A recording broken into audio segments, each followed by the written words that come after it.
আইয়া পড়ছি মই আপনাদের বিনোদন দিতে নতুন বাংলাদেশের সানি লিওন নিয়ে।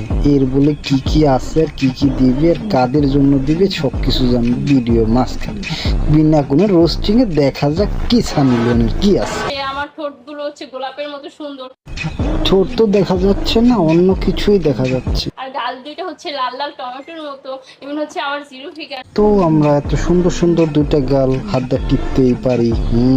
তো 4-5 জন ছেলে কামাতে পারবো না, এটা কোনো কথা? 4-5 জন তাহলে বন্ধুদের নিয়ে গাড়িতেই চড়ি। হচ্ছে খুবই এনার্জিফুল, যদি আপনিই নেশা করেন তাহলে আমরা কি করব? আর হচ্ছে আমার ভিতরে খুবই এনার্জি। আমার মনে হয় যে আমিই পারবো।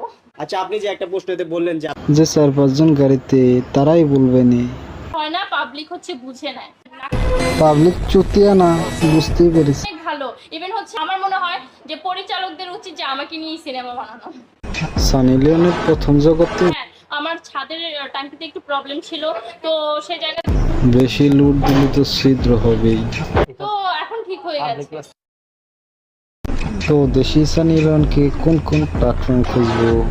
बारिशों से कह दो जरा संभल कर बरसे, তা না হলে अगर मुझे उसकी याद आ गई तो আগাছার জন্য ইন্ডিয়ার পপুলেশন বেশি।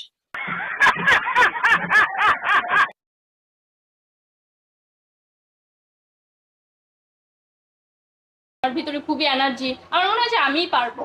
আচ্ছা, আপনি যে একটা প্রশ্নতে বললেন যে আপনি খুব স্মার্ট, আপনার স্কিন অনেক টাইট, পাবলিক কিভাবে বোঝে যে আপনার স্কিন টাইট? আপনি কি কখনো আপনার স্কিন পাবলিককে দেখাইছেন?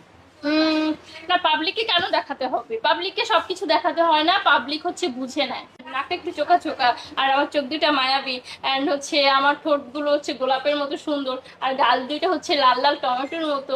এমন হচ্ছে আমার জিরো ফিগার। তা আমার কাছে মনে হয় যে আমি